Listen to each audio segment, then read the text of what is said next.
let's do a, is this gonna focus on me? What's going on here? Okay, let's do a 1 month review of my depth year. I have a lovely cup of coffee right here in a cauldron mug. Yes, I got this over the holidays back in December, so feeling into that, loving it. So month 1 of my depth year. What I do, how'd it go, all of that stuff. So first thing first, if you haven't noticed, I have dark hair. I basically saw the roots going on and was just like, this is gonna be a lot of maintenance, a lot of spending money that I don't necessarily want to spend right away, especially with moving and like trying to conserve funds with my hair. And I'd already missed my black hair quite a bit, so we went back to black pretty soon, and it was on my exceptions list of things I could purchase, so yay me. I also purchased a pair of new black boots from Dr. Scholl's that will do much better for me in the rain, and I got them for a pretty nice price too, because they were like after holiday sales and stuff. So another thing that made me very, very happy. But some of the themes that I realized was, one, I moved rooms, if you can't tell. So my mother moved me from the guest room where we're going to put a whole bunch of her storage unit because she's cleaning out everything so she can go through all these old photos and things that she has collected, and I moved into the study. It was kind of nice because I got to consolidate a lot of my stuff already and go through quite a bit of it to be like, okay, no, that needs to be given away. I don't ever use that, you know, a little bit of going in, and also kind of like rediscovering things that I really do love and that I use a lot more. And it's also a lot cozier in here, so creating a very cozy, almost luxurious environment is something that I've been kind of leaning into, because something about like using up tools and like using things just for use sake did not vibe well for me when I tried that back in October. But I have noticed that in a weird way it almost feels like I can't use tools or things in magic or in my day-to-day life because it feels too, I don't know, like I'm being too overabundant. Like I should save that for a rainy day. And it's like, why? Why not create a really cozy, happy, loving environment all the time? So that's something I've been trying to play with a lot more. Actually keeping with leaning into luxury. So if I feel like burning a bunch of candles in my room because I'm all about the candle magic right now, then yes, let's burn a bunch of candles. All, you know, have a different one mean a different thing. This one's for prosperity, this one's for luck, this one's for comfort, this one's for serenity. Light them all and create a very magically imbued environment as I just like cozy up in my room and read a couple books with a lovely cup of something. And I also have a list here so I don't forget anything that I'm supposed to be talking about in my review. So other than that, purchase wise, I did go with my mother out to the Pacific Northwest to find an apartment. Is this going to focus? One of the things I did do is I went to the Pacific Northwest with my mother and to find an apartment, and that worked pretty well. It did definitely cause a bit of a stress bubble to go in me because I was trying to lean into my intuition a lot in 2019, and I did a little bit of a spiral because I didn't necessarily feel an intuitive pull to one apartment over the other. There were some that definitely did, but some of them, like all the logical things or the reasons why I should or shouldn't didn't really pop up in my head right away, and it was just kind of freaking me out. And I just went on a very like kind of panicky spiral. And one of the cards I pulled for this month back in my yearly draw was the Knight of Swords, and so I was like trying not to overthink and like just be a little more analytical and logical and smart about everything, but it was, oh, it was a bit trying. Definitely was kind of driving me up a wall a little bit crazy. But eventually I settled into it, and I allowed myself to, you know, spend a little bit of money here or there, go out with my mother and not feel guilty for us buying a couple drinks or me buying her a cup of coffee, spending a little money just enjoying different restaurants in the area where I might move to and exploring different neighborhoods, walking around, and, you know, kind of turning it a little bit into a mini vacation as opposed to a full-on stress-induced trip, so I wouldn't be so panicky. But another thing that's come up is I've had to give a large sum of money in apartment deposits, which I anticipated a little bit but was kind of hoping for a smaller one. But given my current situation where I don't know what job I will be taking with me there, as I'm still in negotiations and hoping maybe I can work remotely from my current full-time place, it didn't really, like, I just kind of knew, okay, like I was gonna pay a larger deposit. So it kind of sucks that I have to though, and definitely puts more of a financial strain on everything. But it's good then, because I'm now leaning more into the stuff I do have and all of that. So that was probably the most experiences I've had along with doing a trip with my father back up there, because apparently you have to sign a bunch of leases in person in some places because they don't believe in electronic signatures, which is a bit stressful. A little extra travel that I wasn't expecting to be put all in here, but overall I think the trips were very good. So that's pretty much the main purchases that I made. One of the things I love about moving rooms is the coziness factor, and it almost feels a little bit of like a test trial, because all of the apartments that I was looking at were quite small. I'm going to be in a studio. It's not going to be a big luxurious space. It is very economical, as cheap as I can find in a very tiny space, so that I can get the best location possible, so I could walk around a lot more and like be outside in nature a little bit more. But also just the fact that I want to kind of have like a cozy cave feel, something like that's like my little hermit place to come back to, that I can make my own and make it all cozy and stuff with the luxuries that I can bring into my home. So a lot of that stuff has been just like leaning back into like flannel fuzzy sheets and deep blankets, and having a room be a little darker, a little dimmer, a little bit of sunlight, not too much type of deal. I'm setting up my altar.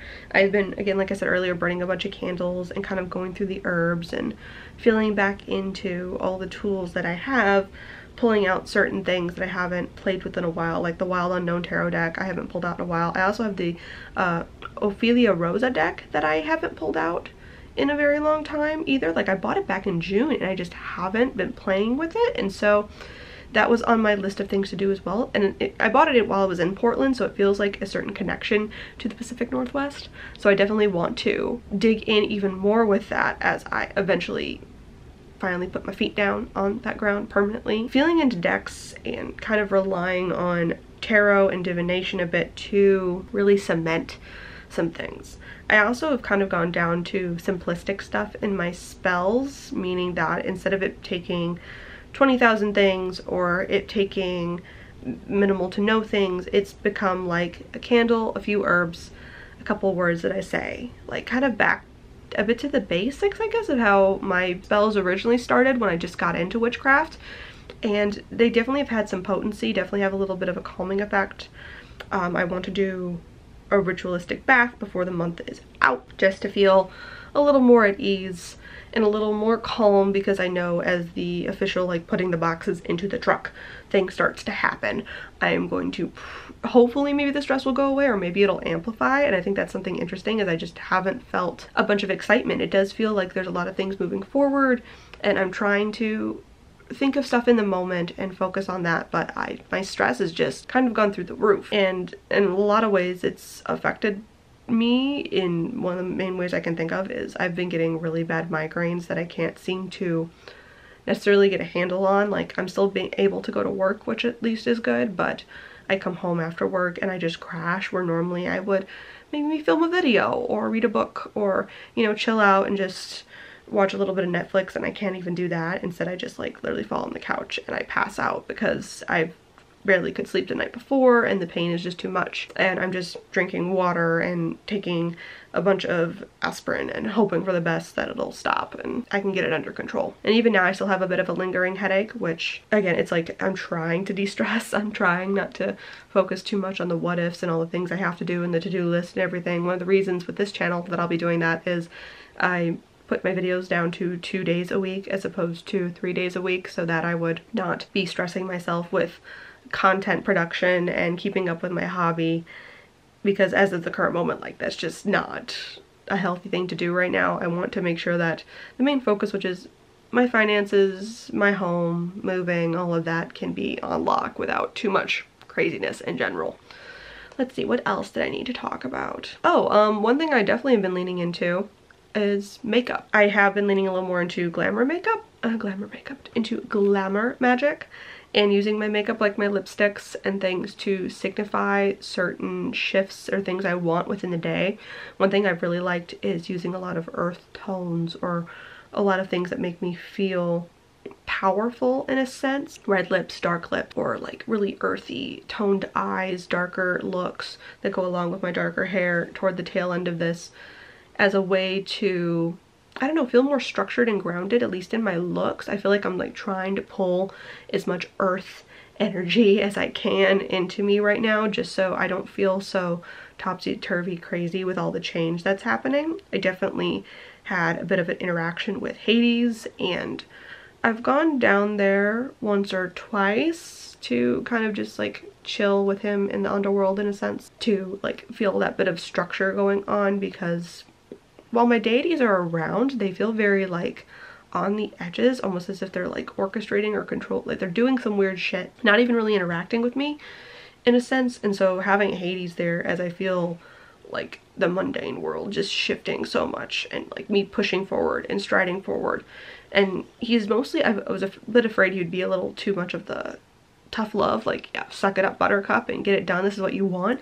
And instead it's been a very like slow and steady wins this race, like take your time, take a breath, don't worry as much, you know, just chug through, make a decision, commit to the decision, and keep going. Don't worry too much if it's too much for you at certain times. Take a breath.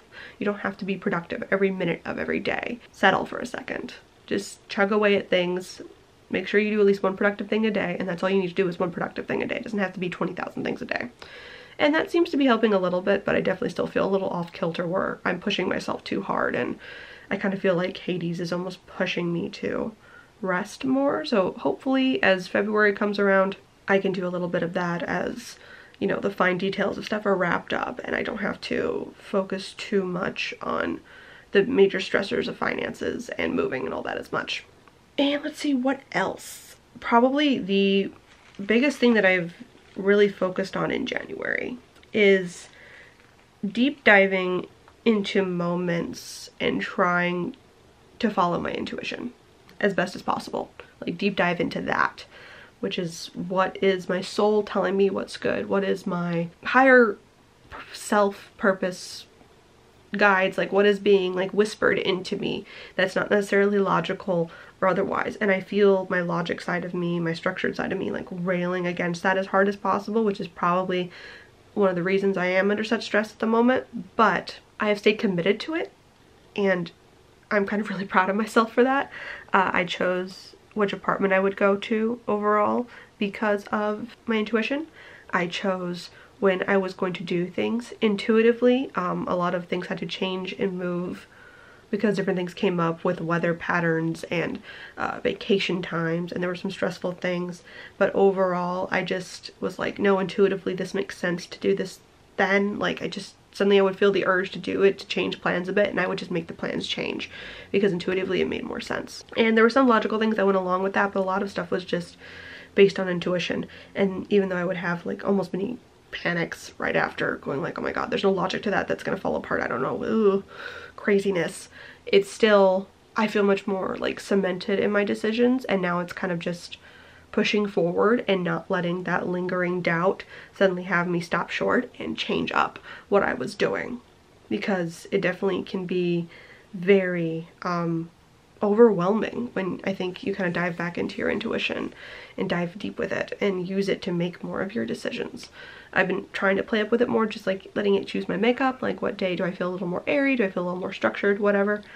And that works well to kind of get me used to using it, but using it on these bigger decisions, there's always a panic moment that comes right after making the decision with the intuition, where I'm like, oh my god, no, that's not, no, that has no logic to it. And it's like, it's fine. Find the logic in it if you have to, but you made the decision because of the feeling. You committed to that because of the feeling. It doesn't matter how hard it is, what people you have to tell no, what people are going to look at you like you're a little crazy, like make it based on the intuition, because it's never steered you wrong before. And when you ignore it, that's when you have a problem.